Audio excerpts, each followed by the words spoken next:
Oke, jumpa lagi di Beyond Headline. Ini ada cerita menarik dari gedung pemberantasan korupsi di Kuningan.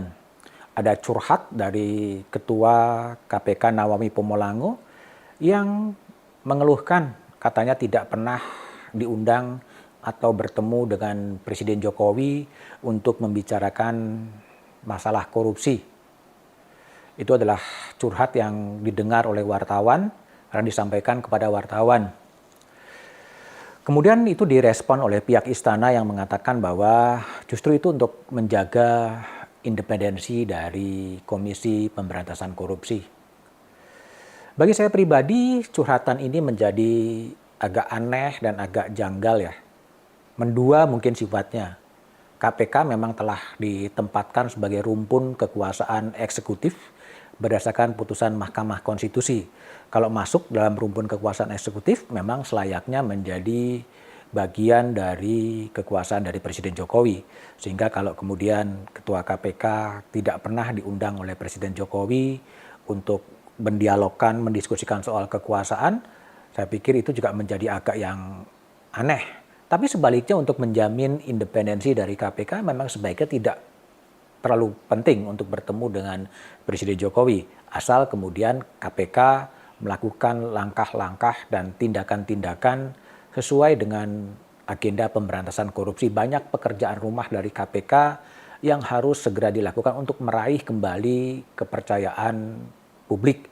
Banyak isu berkaitan dengan Blok Medan, berkaitan dengan jet pribadi, yang harus kemudian berkaitan dengan Harun Masiku, yang harus dituntaskan oleh pimpinan KPK. Sehingga tidak terlalu signifikan untuk mengeluhkan soal tidak pernah adanya pertemuan antara KPK dengan Presiden Jokowi.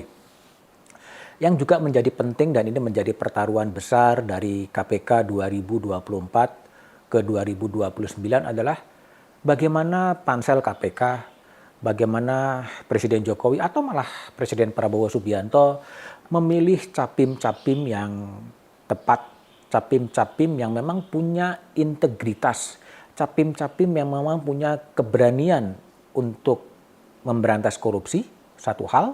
Dan yang kedua adalah mempunyai cara untuk kembali meraih kepercayaan publik dan menjadikan KPK itu reborn. KPK periode sekarang adalah KPK yang mungkin terburuk dalam sepanjang sejarah. Kenapa terburuk? Dari 5 komisioner yang dipilih, 3-3-nya terjerat pelanggaran etik. Firly Bahuri, yang kemudian mundur atau dimundurkan sebagai Ketua KPK karena disangka menerima suap. Lili Pintauli Siregar, yang kemudian mengundurkan diri sebelum Dewas KPK membacakan vonis. Dan terakhir adalah Nurul Gufron, Wakil Ketua KPK yang juga melanggar etik.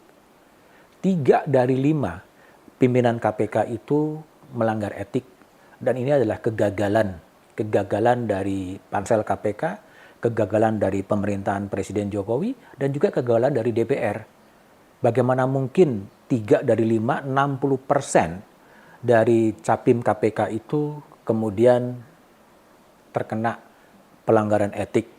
Itu dari sisi internal KPK.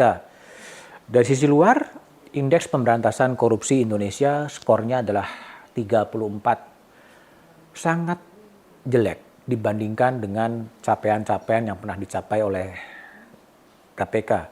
Tingkat kepercayaan publik terhadap KPK berdasarkan survei dari Litbang Kompas berada pada angka sekitar 54. Ini juga citra yang buruk.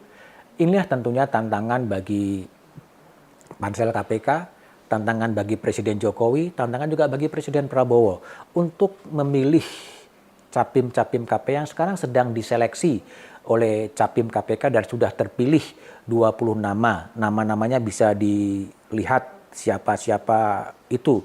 Beberapa nama pesohor tersingkir, ada nama Sudirman Said yang kemudian tersingkir, tapi ada nama yang sudah diperkirakan publik bakal tersingkir, Nurul Gufron juga kemudian tidak dimasukkan, tapi masih ada sejumlah nama-nama yang kemudian menjadi hak dari pansel Presiden Jokowi maupun Presiden Prabowo untuk kemudian memilih. Jangan sampai kemudian salah pilih.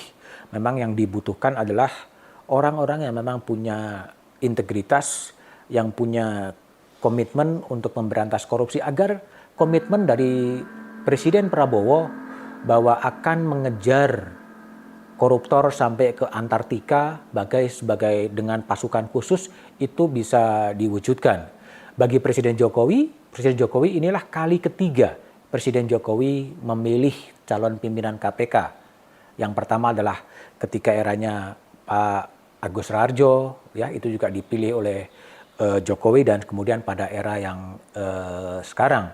Inilah tantangan-tantangan yang dihadapi, tapi kalau salah pilih memang komitmen dari Presiden Prabowo Subianto yang tegas-tegas mengingatkan akan mengejar koruptor itu sampai ke Antartika dengan mengirim pasukan khusus. Pasukan khususnya adalah KPK. Sebetulnya inilah yang perlu dipersenjatai agar mimpi Prabowo untuk mengenyahkan korupsi di negeri ini bisa terselesaikan.